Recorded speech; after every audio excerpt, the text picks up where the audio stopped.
My name is Evelyn Harrow, and at 48 years old, I thought I had finally built the kind of life my parents dreamed for me. I wasn't rich, but I was proud. I spent years alongside my husband running Harrow & Company, our small family-owned furniture business in rural Ohio. After he passed, I poured everything I had into it, heart and soul, raising my only daughter Clara, in that same shop. I taught her how to sand wood before she knew how to write her name. I raised her among sawdust and sunlight, hoping one day she would take over not just the business but the values behind it. Hard work, honesty, and family. 4 decades, that store was our legacy, our lifeline. Never in my worst nightmares could I imagine that the daughter I sacrificed everything for would be the one to destroy me. The day Clara fired me, I didn't even see it coming. I was at the shop early, the same as every morning, sweeping the front while the coffee brewed. Clara walked in with her usual high heels clicking on the old wooden floor, carrying a leather briefcase that didn't belong in a family workshop. She was 26, ambitious, sharp, and already more polished than I had ever been. She had ideas, she said, new marketing strategies, expansion plans, partnerships with people I had never even met. I smiled because I thought she wanted to build upon what I had given her. But instead, her words came down like a hammer. "Mom," she said coldly, "you're out. The board agrees. You're slowing us down." At first, I laughed, thinking she was joking. Who could fire a mother from her own blood, sweat, and tears? But then she pushed papers across the counter, her signature bold and confident. "It's done," she repeated. My hands trembled as I read the words. I wasn't the owner anymore. Clara had convinced our distant relatives, the so-called board, to sign everything over to her. She called me outdated, stuck in the past, unfit to lead. My chest tightened as if she'd stolen not just the company but my identity. I had given her everything, and she took it all with a cold smile. The shop that once smelled like pine and promise now smelled like betrayal. I remember standing outside the shop afterward, the crisp March wind cutting against my face as if to remind me I was alone. Customers who once called me the heart of Harrow & Company walked past, surprised not to see me inside. I wanted to scream, to beg her to reconsider, but pride wouldn't let me. My entire life had been stripped away in minutes, and the daughter I trusted had turned into a stranger in a business suit. I drove home in silence, gripping the steering wheel so tightly that my knuckles turned white. That night, I lay awake in bed, staring at the ceiling, asking myself one question. How do you survive when your own child betrays you? The house felt emptier than ever that week. I kept expecting a call from Clara, an apology, a second chance, but none came. Instead, I heard whispers in town. People said Clara was ruthless, ready to modernize the business, already signing contracts with corporate investors who didn't know our name or history. It stung more than I could admit. That business wasn't just a paycheck. It was the place where my late husband and I built a dream together. Losing it meant losing him all over again. I tried to keep busy, planting flowers in the garden, cleaning the attic, pretending I was fine. But at night, when the quiet grew too heavy, I would sit at the kitchen table with a cup of tea and cry like a child. What hurt the most wasn't the loss of the business. It was Clara's eyes when she looked at me. Hard, dismissive, as if I were nothing more than an obstacle in her way. I raised her alone, gave up promotions and opportunities so she could have a good education, and I never once complained. And this was my repayment. Rejection from the very person I had sacrificed everything for. I wondered if I had loved her too much, spoiled her too often, given her so much that she forgot the value of gratitude. But anger only simmered beneath the grief, waiting for its chance to boil over. The phone didn't ring that week, but my front door did. On the 7th night, just as the sun dipped below the horizon, I heard frantic knocking. I thought maybe it was a neighbor, or worse, bad news from a hospital. When I opened the door there was Clara. Makeup smeared, eyes red from crying, her expensive blazer wrinkled like she'd been running through a storm. She looked nothing like the confident woman who had fired me days earlier. "Mom," she whispered, her voice shaking, "I need your help. Everything's falling apart." And in that moment, I stood frozen in the doorway, staring at the daughter who had betrayed me. My heart wanted to rush forward and embrace her, but my pride, the same pride she shattered, kept me rooted to the floor. Her desperation was real, her fear painted all over her face. But a single thought cut through the chaos like a blade. After all she had done, did she really deserve to be saved? Clara wasn't always this way. I remember the day she was born, a cold December morning in 1997, when snow blanketed the world outside and the hospital windows fogged with warmth. My husband, Michael, held her first, his strong carpenter's hands trembling as he whispered, "She's our future, Evie." I laughed through tears, promising him I'd protect her with everything I had. When he passed from cancer years later, that promise became the anchor that kept me going. I worked late nights at the shop, cut corners to save for her college, and even skipped meals when money was tight. But I never let Clara see my struggles. To her, I wanted to be strong, unshakable. A mother who made sacrifice look like love.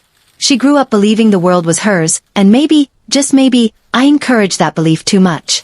Clara was always ambitious, even as a little girl. While other children built tree houses, she drew plans for skyscrapers with crayons. At 10, she told me she'd own a business bigger than mine someday. I'd laugh and tell her, "Start small, Clara. The biggest trees grow from the tiniest seeds." She'd roll her eyes, too smart for her age, and go back to drawing. When Michael died, the shop became more than a workplace. It became our second home. Clara would sit at the counter, doing homework as I sanded wood, the smell of sawdust wrapping us in a cocoon. Customers adored her. They'd say she was the future hero. I believed it too. I was proud, blind even, never realizing ambition can turn sharp if not tempered with humility. By the time Clara went off to Ohio State, the shop had survived more storms than I could count. Recessions, competition, even a fire that nearly gutted our storeroom. I weathered them all, always telling myself I had to keep the business alive for her. College was expensive, but I didn't hesitate. I dipped into retirement funds, took out small loans, and told her not to worry about money. "Focus on your studies, honey," I'd say, forcing a smile.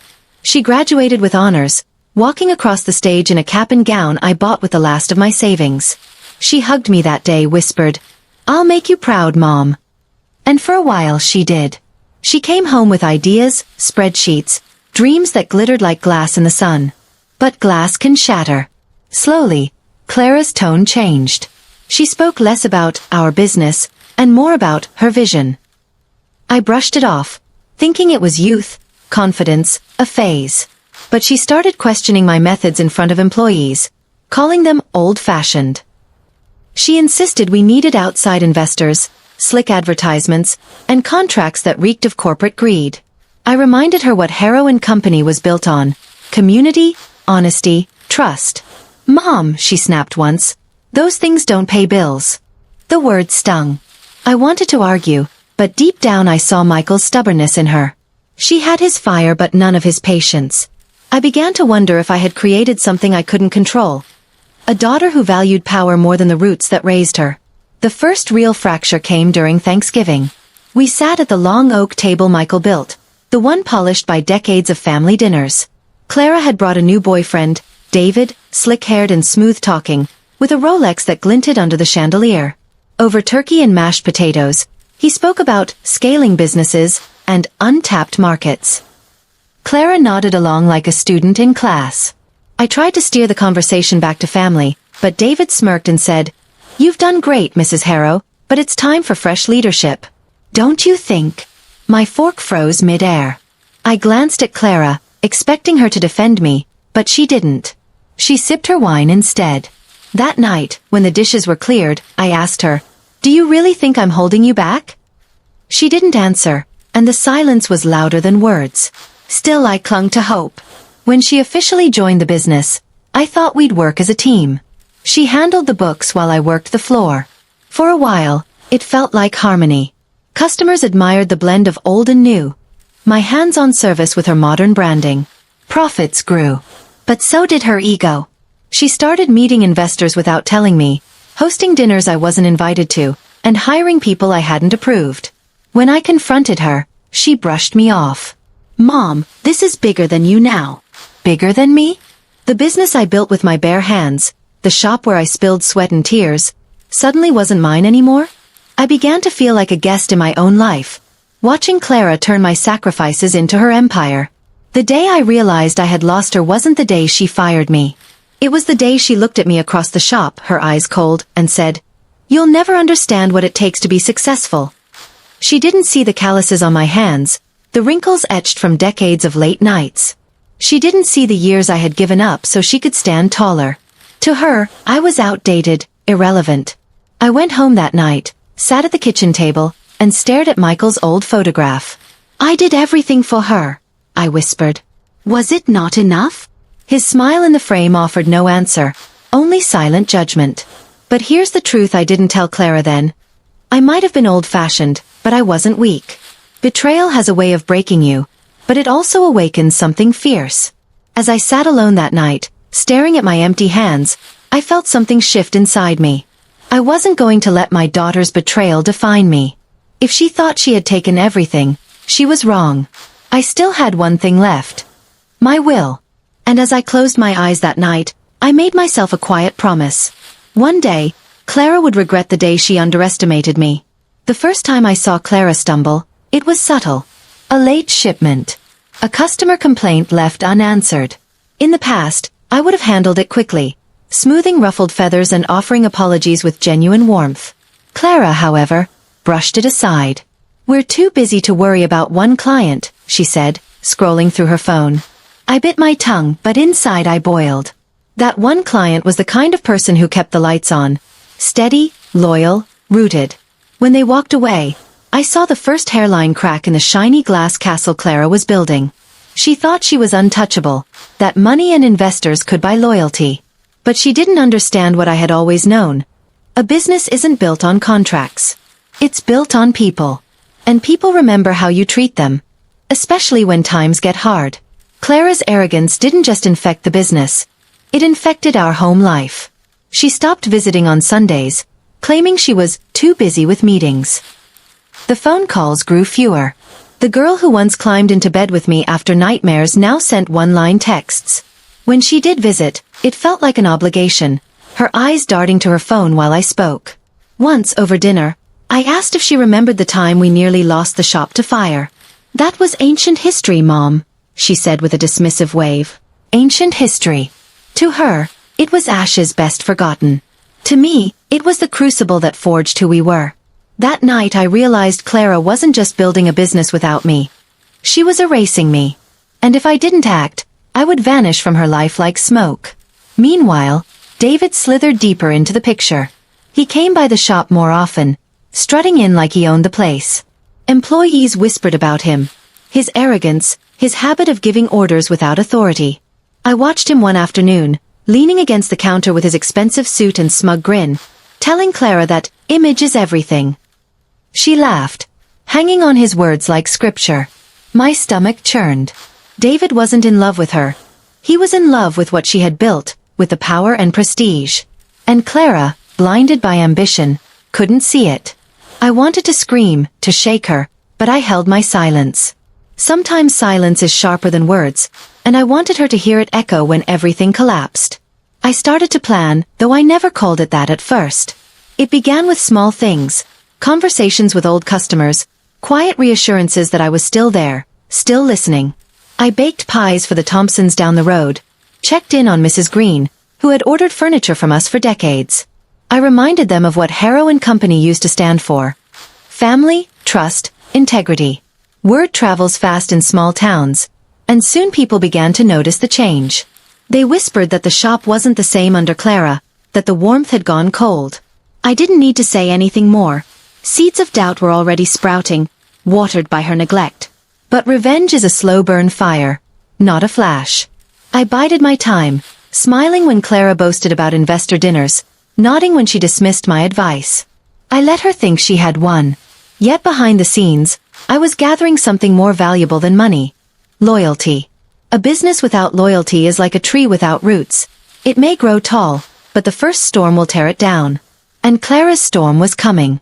I could feel it in my bones, the way an old house creaks before the rain. The investors she courted so desperately weren't built for long fights. They were built for profit. And profit is fickle, just like David's love. The storm arrived sooner than I expected. One morning, the shop's biggest supplier called me. Yes, me, not Clara. "Mrs. Harrow," he said gently, "we've worked with your family for 30 years, but payments are late. Real late." My heart sank though I kept my voice calm. "I'll look into it." That evening, I asked Clara about it. She brushed it off with a laugh. It's just a cash flow issue. We're fine. But her eyes flickered, betraying the truth. Later, I checked the accounts she thought I couldn't access anymore. My hands trembled as I read the numbers. The business wasn't thriving. It was bleeding, quietly, under the weight of her reckless spending. The glass castle had cracks wider than she dared admit. I didn't confront her. Not yet. Instead, I let her dig deeper, watching her smile at board meetings while the foundation crumbled beneath her. There's a peculiar strength in patience, the ability to wait while someone else unravels. I remembered Michael's words from years ago, when he taught Clara how to ride her bike. Sometimes you have to let go and let her fall, he said, steadying the handlebars.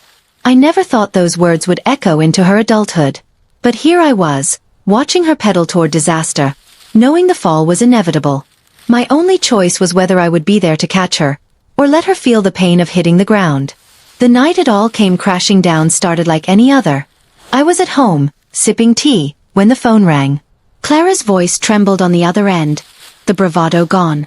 "Mom, I need you," she whispered. My heart tightened. For a moment, the mother in me wanted to rush to her side, to cradle her like I did when she scraped her knees. But then I remembered her cold eyes, the way she fired me, the way she dismissed decades of sacrifice as ancient history. So I listened in silence, letting her desperation spill. She was about to confess the truth, about the debts, the betrayal, the house of cards about to collapse.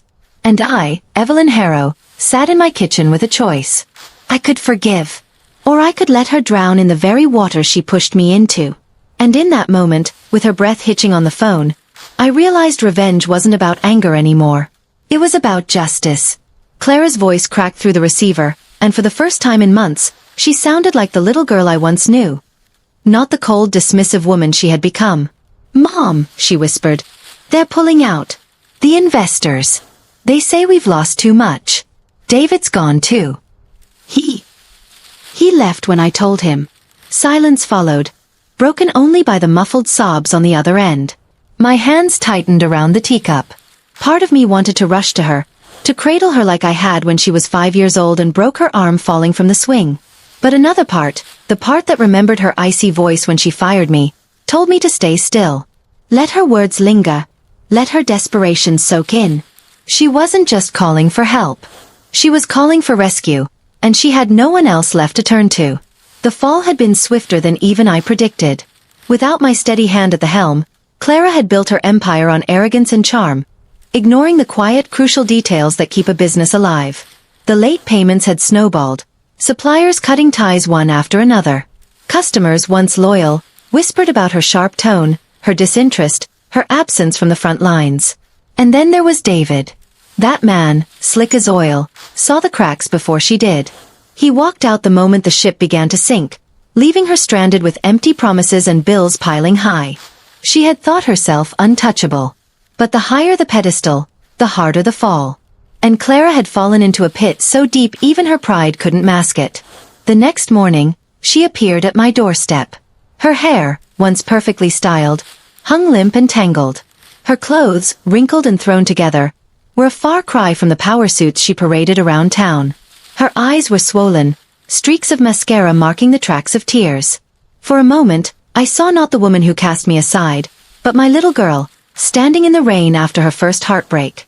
She didn't speak right away. She just looked at me, trembling, as though waiting for me to slam the door. But I didn't. I stepped aside, letting her in. She collapsed onto the couch, burying her face in her hands, sobs racking her body. "I ruined everything, Mom. Everything." As I stood there, watching her unravel, a storm of emotions tore through me. Anger, sorrow, pity, even a cruel flicker of satisfaction. She had destroyed what I spent decades building, replaced me with false promises, and laughed at my warnings. And now, broken and desperate, she was back under my roof, begging for salvation. "You wanted to do it your way," I said softly, my voice colder than I intended. "You wanted me gone." She lifted her head, her face streaked with tears. "I was wrong," she whispered. "I thought I knew better. But I don't. I can't fix this. Please, Mom, help me." Her words, heavy with shame, hung in the room like smoke. I could taste the bitterness of them, but I didn't rush to comfort her. I wanted her to feel the weight of her choices before I even considered lifting a finger. Clara explained everything in fragments, her voice breaking with each confession. The investors had pulled out after David convinced her to overextend. Promises of expansion, glossy pitches that never materialized. The debts were staggering, far beyond what she could repay alone. Customers had stopped coming, preferring competitors who still treated them like family. Even the employees, once loyal to me, had grown resentful of her cold leadership. She had nothing left but the crumbling shell of a business and the crushing realization that she wasn't invincible. As I listened, I realized this was the moment I had been waiting for. Not her downfall alone, but her recognition of it. Clara wasn't just failing. She was finally facing the truth, that she needed me. But needing me wasn't enough. She had to understand what it meant to lose trust, to destroy bonds for ambition. Clara, I said, my voice steady, I warned you. I begged you to listen. But you threw me aside like I was nothing. Her eyes filled with fresh tears. I know. I was stupid. I thought I was stronger than I am. I leaned closer, my gaze sharp. Strength isn't about pride. It's about knowing when you can't do it alone. Her lips quivered, and she lowered her head in shame. I had waited months for this moment, for her to finally see me not as a relic of the past, but as the backbone she had underestimated. Now the question was whether I would forgive, or whether I would let her drown in the ruins of her empire. That night, long after Clara fell asleep on my couch, I sat at the kitchen table, staring at the ledger she had brought. Numbers didn't lie. The business could be saved, but not easily. It would take months of hard work, sleepless nights, and rebuilding trust from the ground up. And even then, it might never be what it once was. The temptation to let her face the consequences burned through me. She deserved to know the weight of betrayal, the sting of failure. But another part of me, the mother who remembered the little girl clutching her hand on the first day of kindergarten, couldn't abandon her completely. Revenge had brought me satisfaction, but now it was time for something more powerful. Control. I realized then that I didn't have to destroy her. Not when I could do something far more lasting. I could rebuild the business. Not for her, but through her. I could teach her, guide her, and remind her of every lesson she had dismissed. And in doing so, she would never forget who truly held the power. This wasn't about forgiveness. It was about legacy. She had tried to erase me from my own story, but now she would learn that the story could not exist without me. And as I closed the ledger, a small knowing smile crossed my face. Clara thought she had begged me for help. But in truth, she had handed me the reins again. The following morning, I brewed my coffee slow, savoring the rich aroma as the sun crept across my kitchen. Clara sat silently at the table, eyes hollow, fingers fidgeting against the mug she hadn't touched. She looked like a woman who had aged 10 years overnight. And in a way she had. The pedestal she had built for herself had crumbled, leaving her stranded in the rubble. I didn't offer her sympathy. Not yet. Sympathy is a gift, and gifts must be earned. Instead, I slid the ledger back toward her. If we're doing this, I said firmly, we're doing it my way. No more shortcuts, no more arrogance. You'll listen, you'll learn, and you'll follow through. Her lips parted to argue, but I silenced her with a sharp look. You wanted me gone. You thought you could replace me. And now you're sitting here because you can't. She nodded, eyes glistening, her pride breaking piece by piece. My conditions were simple, but heavy. Clara would come to the store every morning at dawn, just like I used to. She would sweep, stock shelves, and greet customers, not as the boss, but as the help. She would listen to their stories, remember their names, and earn back the trust she had so carelessly burned. And most importantly, she would keep her mouth shut. No more barking orders, no more acting like she was untouchable. The empire she thought she had built had been my foundation all along, and now she would learn the difference between inheriting something and building it. You're not my partner, I told her flatly. Not yet. You're my apprentice. Her face flushed, shame mingled with reluctant acceptance. For the first time, Clara wasn't just my daughter. She was my student. The first day back at the store was brutal for her, and I admit, I took some satisfaction in watching her struggle. She fumbled with the register, botched inventory counts, and stumbled over names of customers she once dismissed. The regulars eyed her with thinly veiled disdain, their loyalty to me still strong even after my exile. I greeted them warmly, pretending not to notice when their eyes darted toward Clara with suspicion. She forced a smile, cheeks burning, but I didn't rescue her. This was her trial by fire. One woman, Mrs. Coldwell, leaned in close to me and whispered, "Never thought I'd see her behind the counter. Guess she finally learned." I smiled faintly, saying nothing, letting Clara feel the sting of humiliation sharpen her edges. Pain, after all, is the best teacher. Behind the counter, Clara's facade began to chip away. By the third customer, she was no longer faking her smile. It was strained but genuine. She stammered apologies for past mistakes, stumbled through awkward conversations, and even laughed nervously when an old man teased her about finally getting her hands dirty. I watched from a distance, arms crossed, and felt a quiet sense of satisfaction. This wasn't just about saving the business anymore. It was about reshaping her, stripping her of the arrogance that poisoned everything she touched, and showing her what true leadership looked like. Leadership wasn't power suits or investor dinners. It was calloused hands, honest words, and respect that couldn't be bought. Slowly, painfully, Clara was learning. Of course, not everything went smoothly. On the second week, Clara broke down in the stockroom, clutching her knees to her chest as tears streamed down her face. "I can't do this, Mom," she whispered. "I'm not you. I don't have what you have." I crouched beside her, my voice firm but calm. "You don't have to be me. But you damn well better learn from me. Because if you don't, everything will be gone. And you'll have nothing left but regret." She stared at me, trembling, but I saw something shift in her eyes. A spark.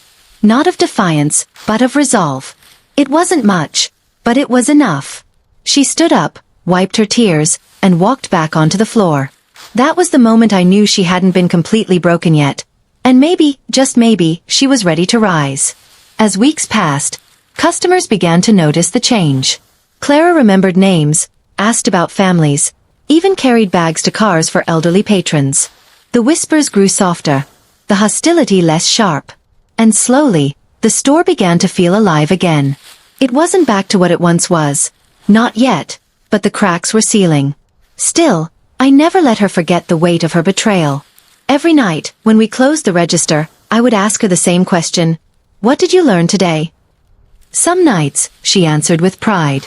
Other nights, with shame. But always she answered.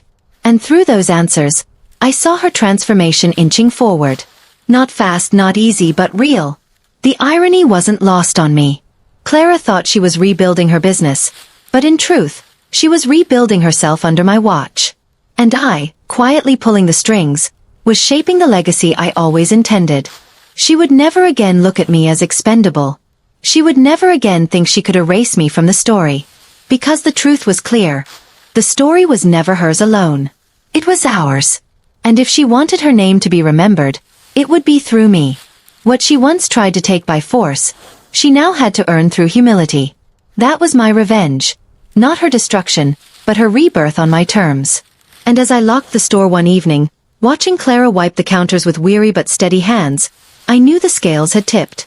I was no longer the mother she fired. I was the matriarch reclaiming her throne. The first sign of trouble came in a thin white envelope slipped under the store's door one chilly morning. Clara found it as we were setting up, her hands trembling as she ripped it open. The color drained from her face as she read aloud. "Notice of foreclosure. Outstanding debt must be paid within 30 days. My heart clenched, but I didn't let my voice waver. "Put it down," I ordered. "We'll deal with this." She looked at me, wide-eyed, like a child who had just seen a ghost. For all her pride, for all her talk of innovation and progress, Clara had left behind one ugly truth. The investors hadn't just walked away, they'd left the business strapped to a time bomb of unpaid loans.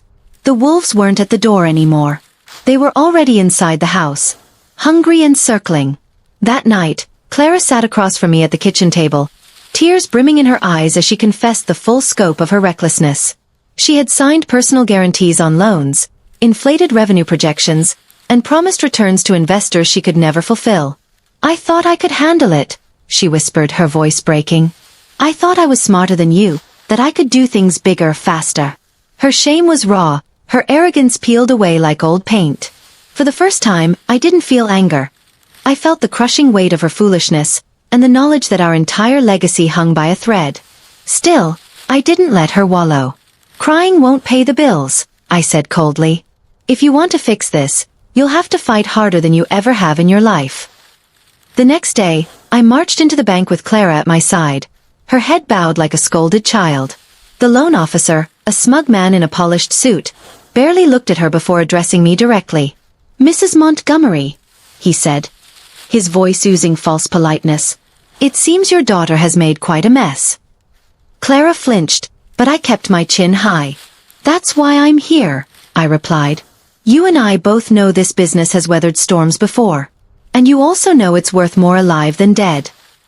His smirk faded slightly, but his words were firm. 30 days, or the store was gone. As we walked out, Clara's lip quivered. "I don't know how to fix this," she whispered. I stopped on the steps, grabbed her chin, and forced her to meet my eyes. "Then you'll learn. Because this time, I won't save you. You'll save yourself, or you'll watch everything burn." The weeks that followed were chaos. Clara worked like a woman possessed, throwing herself into the store with a desperation I had never seen before. She negotiated with vendors, begged for extensions, and even took on side jobs to scrape together cash. At night, I heard her crying in her room, but she never asked me to take over. That was my silent victory. For every humiliation she endured, for every door slammed in her face, she grew sharper, stronger. Customers began to notice the difference too. They saw a young woman no longer dripping with entitlement, but one who had been stripped bare and was clawing her way back up. Slowly, painfully, trust trickled in again. The store wasn't just surviving. It was beginning to heal. Still, the clock was ticking. The deadline loomed like a shadow over every day. With 1 week left, Clara sat at the table, her hands shaking as she counted bills and receipts, still short by thousands. "It's over," she choked, her face pale with despair. But I leaned forward, my voice like steel. "No. You haven't come this far to fall now. You'll knock on doors until your knuckles bleed. You'll call every customer, every friend, every contact. You'll fight. Because if you don't, you'll lose more than this store, you'll lose yourself." My words lit something in her, and for the first time, I saw fire in her eyes. Real fire. Not the reckless flames of arrogance, but the steady blaze of grit. The night before the deadline, Clara stood before me, exhausted but determined, clutching a thick envelope. "It's all here," she whispered, her voice trembling with both disbelief and pride. "Every cent. We did it." Tears welled in my eyes, though I refused to let them fall. I nodded, my heart swelling with a mix of relief and pride I hadn't felt in years. She had been tested by the wolves and had not only survived, she had fought them back with her own hands. For the first time, I believed she might actually deserve the legacy she once tried to steal. As I hugged her, feeling her body shake against mine, I knew the battle wasn't over. The wolves might retreat, but they'd be back. And next time, Clara would have to stand even taller. But for now we had won. And in that victory, my revenge was complete. Not in her destruction, but in her transformation. The relief of saving the store should have been enough to quiet the storm in my chest, but something still gnawed at me. Clara's downfall had been reckless, yes, but too reckless to be hers alone. She had always been stubborn, but she wasn't careless with money. As I went through the old contracts late one night, I noticed strange signatures and fine print I had never taught her to ignore. It was then I saw a familiar name scribbled in the margins. David Montgomery, my brother-in-law, Clara's so-called mentor. My blood turned to ice. David had always resented my ownership of the store, claiming I'd stolen his brother's birthright when I took over after my husband's death. It all made sense now. Clara hadn't acted alone. David had whispered poison in her ear, feeding her ego and setting her up to fail. And she had trusted him more than she trusted me. The next morning, I invited Clara into the kitchen, setting the documents between us like a weapon. "Do you recognize this?" I asked, tapping David's signature. Her face went pale, and her lips parted in shock. He said he was helping," she stammered. I felt a sharp ache in my chest, not from her betrayal, but from how easily she had been manipulated. "Helping?" I snapped. "He nearly destroyed you. He nearly destroyed us." Clara buried her face in her hands, trembling. I thought he believed in me when you didn't. He told me I was ready to lead, that you were holding me back. Rage boiled in me, not just at David but at myself. I had been so focused on teaching her humility that I hadn't seen the vultures circling above us, waiting to feast on our ruin. I made my decision before Clara could even protest. That evening, I marched into David's office, unannounced, my heels striking the marble floor like war drums. He looked up from his desk, smug as ever, his expensive suit and whiskey glass gleaming under the dim light. "Evelyn," he drawled, leaning back. "Come to thank me for training your daughter?" My fists clenched so tightly my nails dug into my palms. "Training her," I spat. "You set her up. You wanted her to fall so the store would collapse and you could swoop in." His smirk widened. "Maybe I did. Or maybe I just gave her the confidence you never would. Either way, she almost handed me your empire without a fight." My jaw tightened, but I refused to give him the satisfaction of seeing me break. "Not anymore," I said coldly.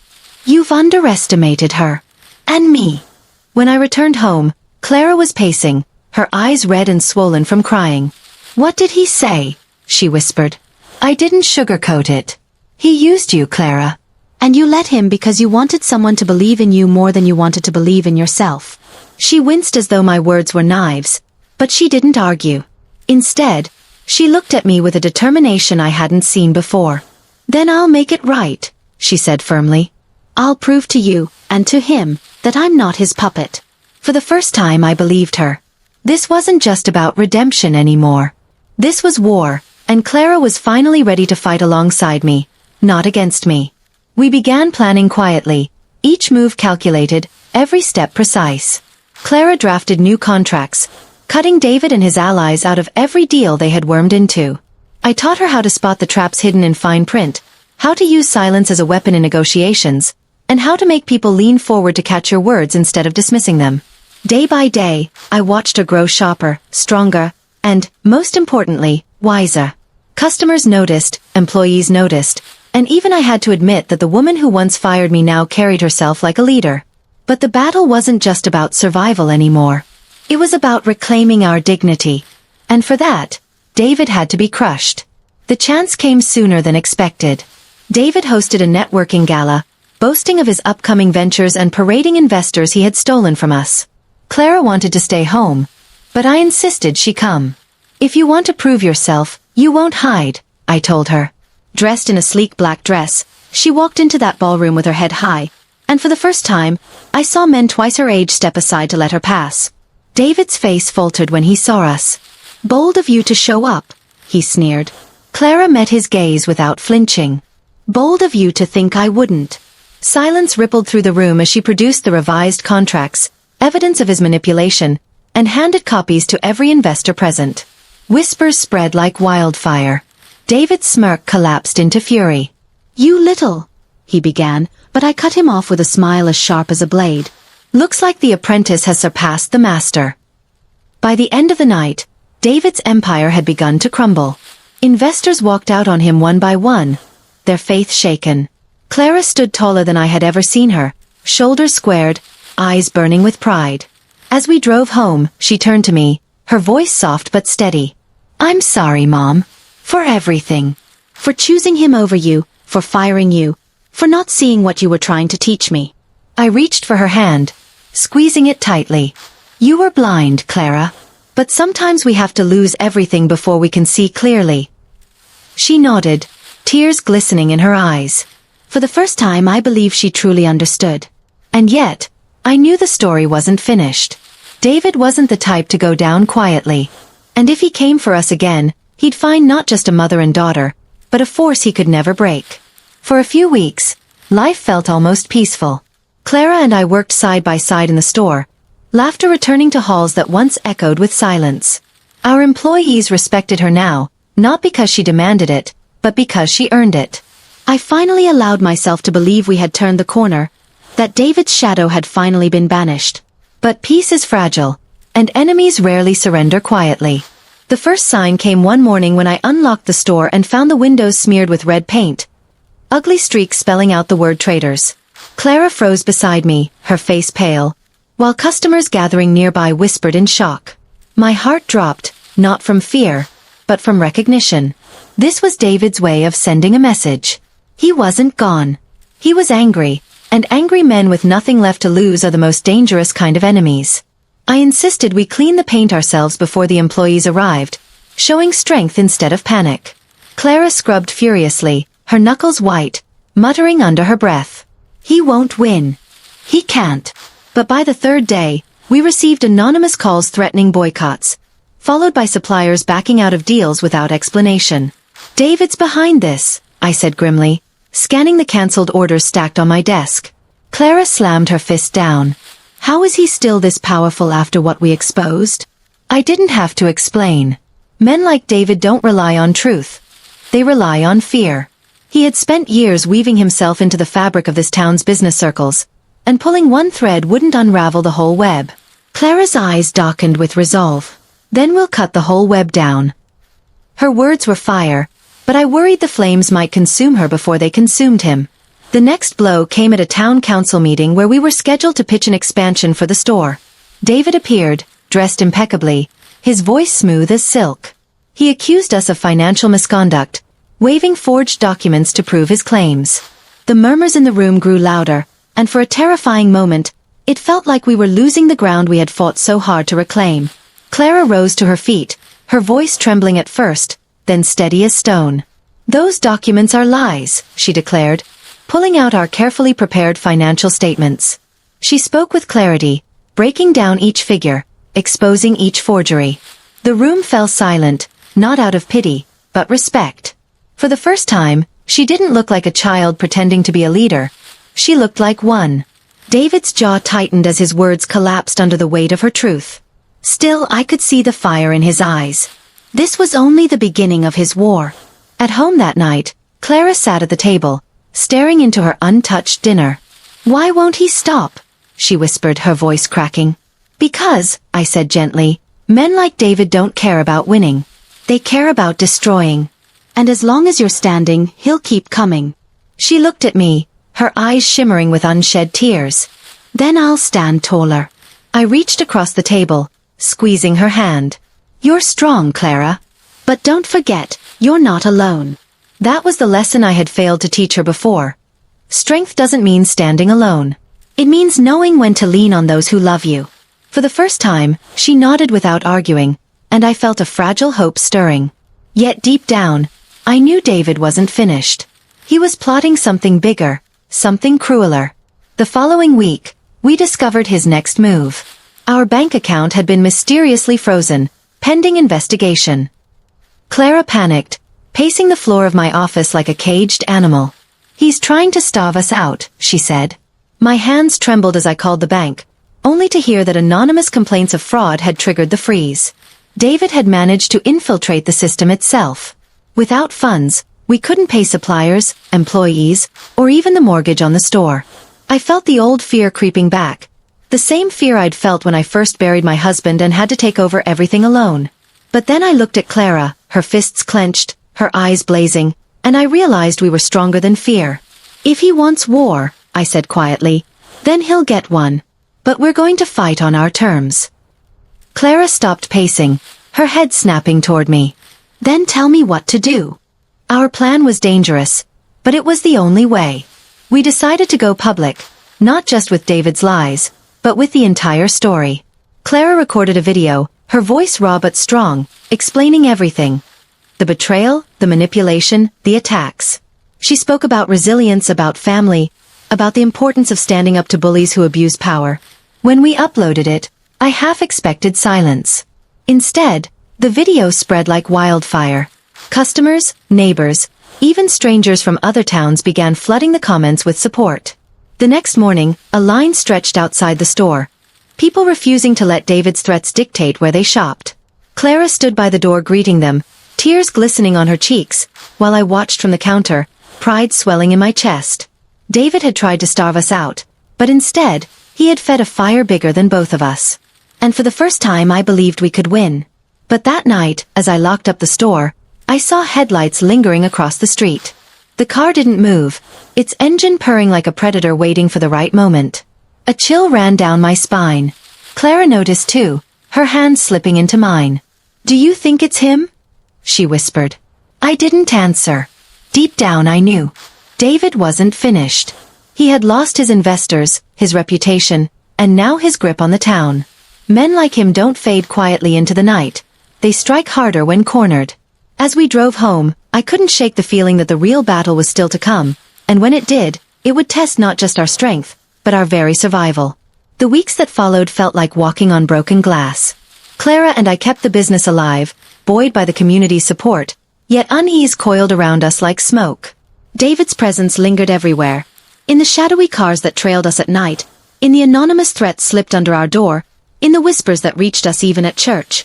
One evening, I found Clara sitting at her desk with her laptop still open, her face pale and her hands trembling. "Mom," she said softly, "he sent me an email. He says he'll destroy us unless I meet him." My blood ran cold.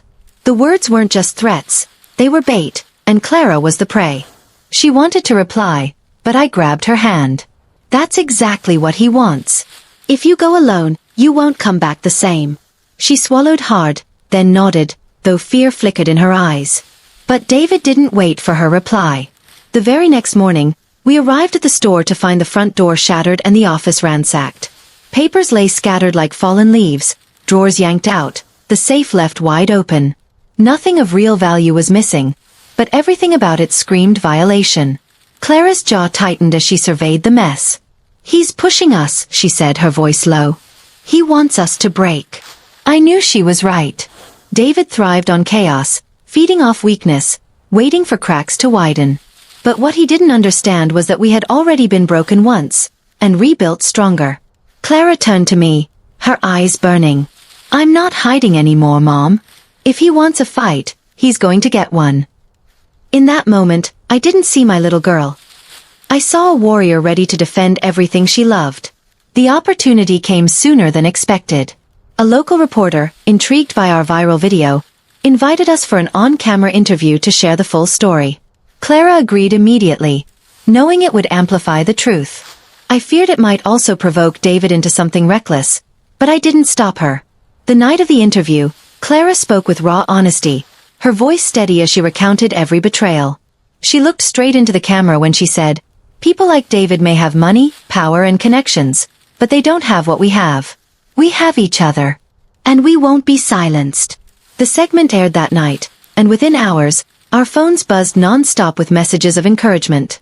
Yet as I turned off the TV, I felt a knot form in my stomach. Clara had thrown down the gauntlet, and David was not a man to ignore a challenge. It happened 2 nights later. I woke to the sound of glass shattering downstairs. My heart lurched as I rushed to Clara's room. Empty. Panic clawed at my chest until I spotted her at the top of the stairs, holding a baseball bat, her face pale but determined. Together, we crept down into the darkened store. The moonlight spilled through the broken window, illuminating a figure standing near the counter. David. His once polished suit was wrinkled, his eyes wild, his confidence stripped down to desperation. "You ruined me," he spat, his voice trembling with rage. "Everything I built, everything I had. It's gone because of you too." Clara raised the bat higher. "No. David. You ruined yourself. We just stopped covering for you." His eyes darted between us, and for the first time, I saw fear flicker in his expression. Not fear of us, but fear of the truth he could no longer control. The confrontation escalated quickly. David lunged forward, trying to snatch the bat from Clara's hands. Instinct took over. I shoved myself between them, my heart pounding. "Enough!" I shouted, my voice echoing through the store. "This ends tonight." Clara's grip tightened on the bat, her knuckles white. For a moment, everything hung in a terrible silence, broken only by David's ragged breathing. Then Clara lowered the bat slowly, her voice steady but cold. "You can scream, threaten, and lie all you want, but you've already lost. The world knows who you are now. And you'll never take this from us again." Her words struck him harder than any weapon. David staggered back, his shoulders slumping, his fury unraveling into something pitiful, defeat. Yet as he turned to leave, he hissed, "This isn't over." The broken glass crunched under his feet as he disappeared into the night, leaving us shaken but unbroken. When the police arrived, we handed them everything. security footage, emails, threats. Clara sat beside me, exhausted but resolute. "Mom," she whispered, "I thought revenge would feel like fire, but it feels like survival." I brushed her hair back gently, pride swelling in my chest. That's because real revenge isn't about destroying someone else. It's about refusing to let them destroy you. As the officers promised to track David down, I knew in my heart that this chapter of our story wasn't finished. Men like David don't vanish without leaving scars behind. But as I held Clara's hand that night, I also knew something far more important. No matter what came next, we were ready. He could plot, he could threaten, he could claw at the remnants of his power, but he could never take back the strength we had found in each other. And that was the one victory he could never steal. The morning after David broke into the store, the police tracked him down at a dingy motel outside of town. He had checked in under a fake name, but desperation makes people sloppy.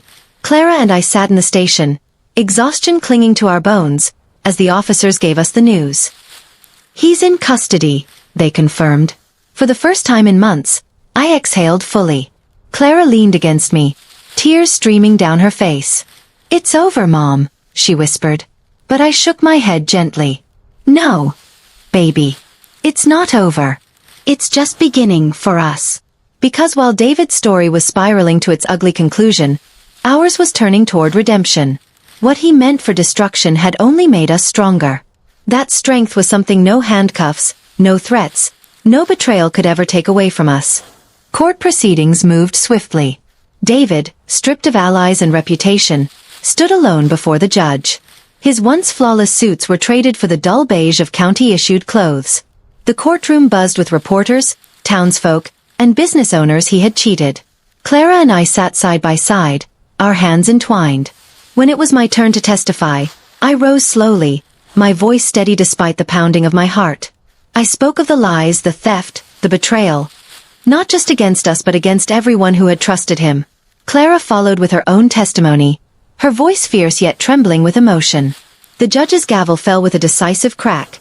Years behind bars, restitution ordered, and no more power left to wield. Clara and I didn't celebrate loudly. We simply looked at each other and nodded. Justice wasn't about revenge. It was about reclaiming peace. In the weeks after the trial, the community rallied around us in ways I never imagined. Orders for our products poured in, not just from our town but across the state, thanks to the viral coverage of Clara's interview. We hired more employees, expanded our space, and rebuilt the shop with new locks, new shelves, and new hope. Clara thrived in her role, leading with a mixture of fire and grace, her youthful ambition tempered by lessons she had learned too young. Sometimes, I caught her staring out the window, lost in thought, and I knew she was remembering the pain David caused. But then she would shake it off, smile, and get back to work. She had grown stronger in the fire, forged into a leader not by privilege but by perseverance. One evening, we hosted a reopening celebration. The store glowed with fairy lights, the air filled with the smell of fresh-baked goods and coffee. Neighbors filled the space, laughing, hugging, congratulating us. Clara raised a toast, to survival, to family, and to never letting darkness steal our light again.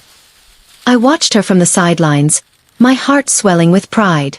In that moment, I realized something profound. Clara didn't just beg me to fix everything.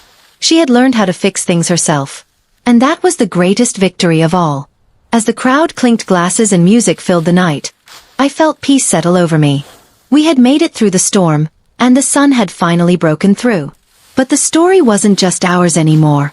Messages from strangers poured in daily. People sharing their own experiences of betrayal, heartbreak, and survival. Some were mothers abandoned by children, others were children dismissed by parents. Many were people crushed by partners who walked away.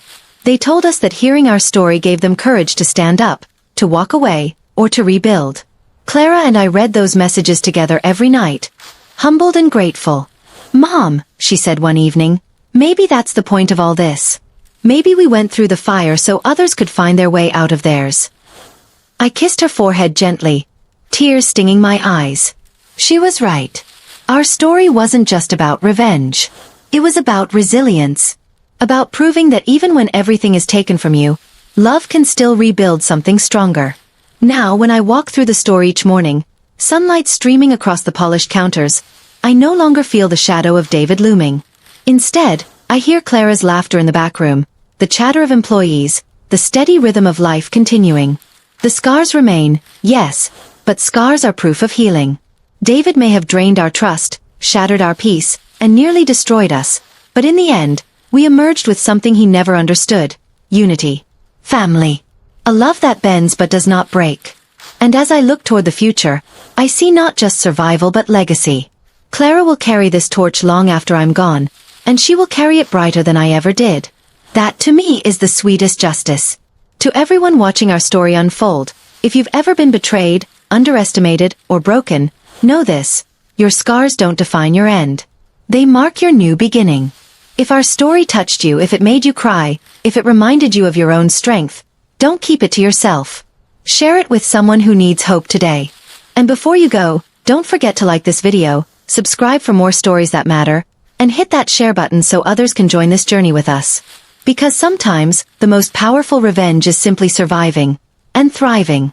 And together, we can prove that no betrayal is strong enough to destroy us when we stand united.